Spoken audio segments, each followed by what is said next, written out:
नमस्कार साथियों, स्वागत है आपका सिविल लक्ष्य एकेडमी के Chhattisgarh daily current affairs programme में। मैं विनय कुमार गुप्ता आपका स्वागत करता हूं इस शो में। पहला प्रश्न है, पीएम सूर्य योजना के तहत सोलर सिस्टम लगाने के मामले में कौन सा शहर राज्य में अग्रणी है?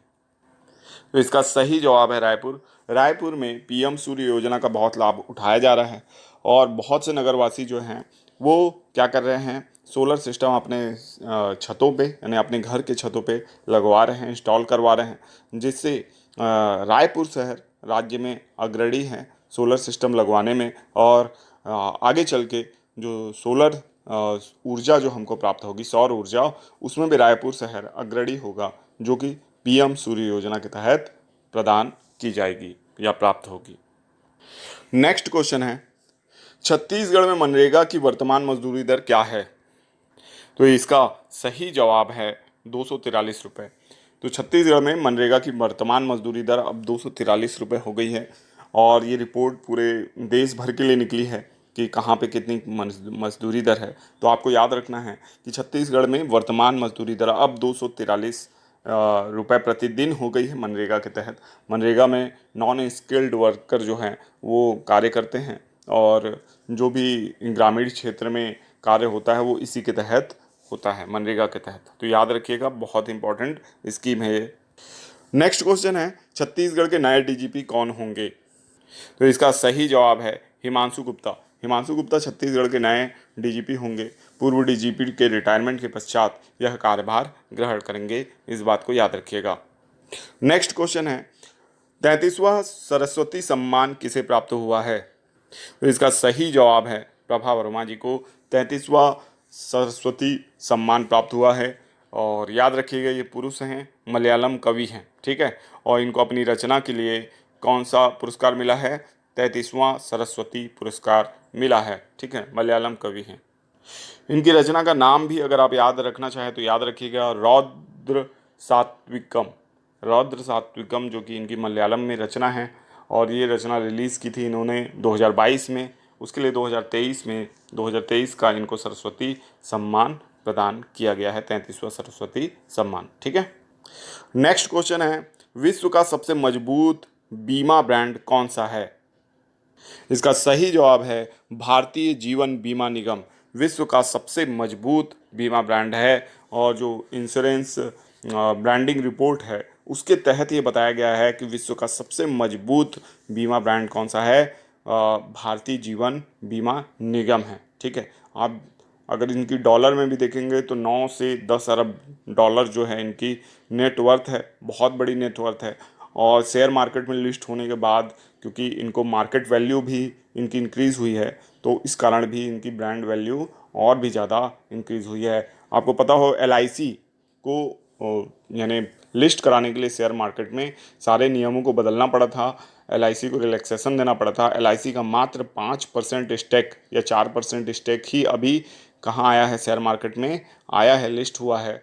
और उसमें भी जो है बहुत कह सकते हैं प्रीमियम जो है इनको मिल रहा है वर्तमान की डेट में, ठीक है। तो याद रखिएगा, भारतीय जीवन बीमा निगम विश्व का सबसे मजबूत बीमा ब्रांड है, सारे देशों को पीछे करते हुए। नेक्स्ट क्वेश्चन है, राजस्थान राज्य का स्थापना दिवस कब मनाया जाता है? तो इसको याद रखना है, राजस्थान राज्य का स्थापना दिवस 30 मार्च को मनाया जाता है। याद हो आपको, राजस्थान राज्य जो है इस वक्त यानी वर्तमान दौर पे भारत का सबसे बड़ा राज्य है क्षेत्रफल के आधार पर, ठीक है। और राजस्थान का विलय जो हुआ था काफ़ी मुश्किल से हुआ था। सरदार वल्लभ भाई पटेल जो थे और VP मेनन, उनके कह सकते हैं सहयोग से राजस्थान राज्य का विलय हमको भारतीय संघ में करने को मिला था, ठीक है। तो इसको याद रखिएगा, राजस्थान राज्य क्षेत्रफल के आधार पर भारत का सबसे बड़ा राज्य है और थार का मरुस्थल भी इसी राज्य में स्थित है। अब आप लोगों के लिए एक होमवर्क प्रश्न है, इसका जवाब आपको कमेंट बॉक्स में देना है। स्टार्ट कार्यक्रम 2024 किसके द्वारा प्रारंभ किया गया है?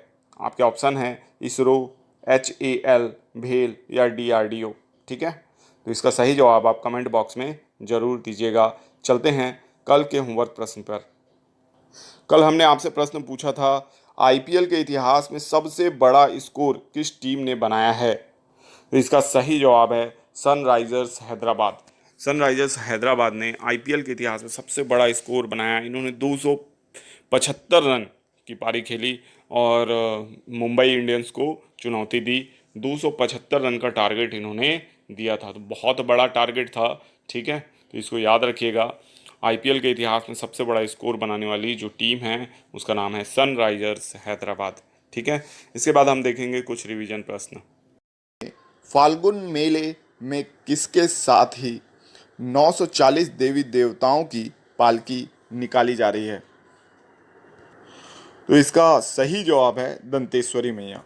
तो माता दंतेश्वरी के साथ 940 देवी देवताओं की पालकी निकाली जा रही है। फाल्गुन मड़ई जो मेला होता है, फाल्गुन मेला, ये बहुत पुरानी, जो कह सकते हैं 800 साल से पुरानी ये पद्धति है और इसके तहत ये प्रथा कंटिन्यू की जा रही है। और इसमें जो होली धुलेड़ी जैसे पूरे कार्यक्रम जो हैं वो यथा स्थिति बने रहेंगे और वैसे ही परफॉर्म किए जाएंगे। आपको पता हो बस्तर राज परिवार में जो भंसदेव राज परिवार है उसके वंशज के द्वारा ये कार्य किया जाता है, तो वैसा ही इस बार भी किया जा रहा है। और माता दंतेश्वरी की फाल्गुन मड़ई जो ये मेला है, इसमें जो पालकी निकाली जा रही है उसकी अगुवाई जो कर रहे हैं वो बस्तर राज परिवार के द्वारा ही किया जा रहा है। इसको भी आपको याद रखना है।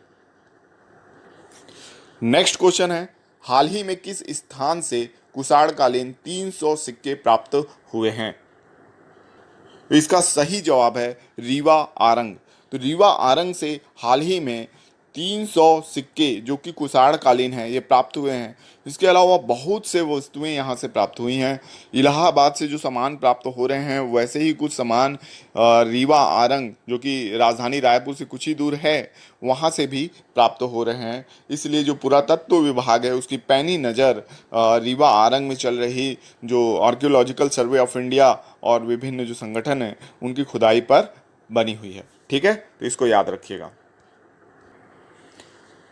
नेक्स्ट क्वेश्चन है, हाल ही में समाचार पत्रों की सूचना के अनुसार गंगरेल बांध सहायक बांधों की जल पर निर्भर है, यह किस जिले में स्थित है?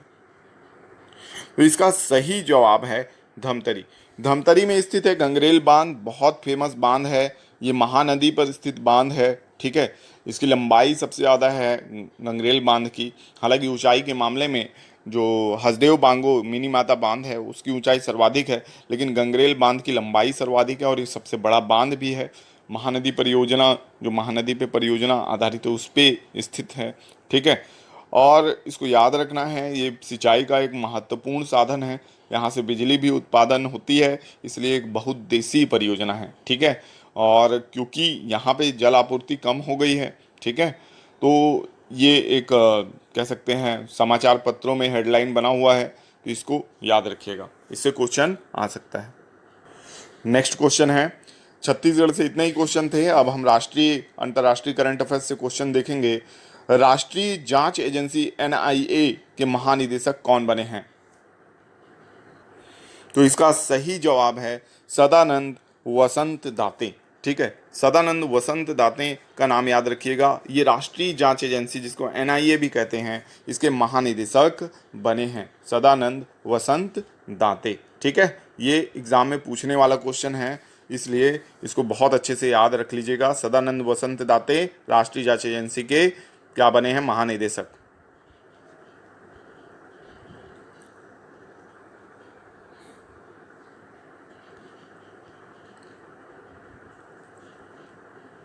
नेक्स्ट क्वेश्चन इससे भी ज़्यादा इंपॉर्टेंट है, प्रवर्तन निदेशालय ईडी के महानिदेशक कौन बने हैं? ठीक है, तो इसका सही जवाब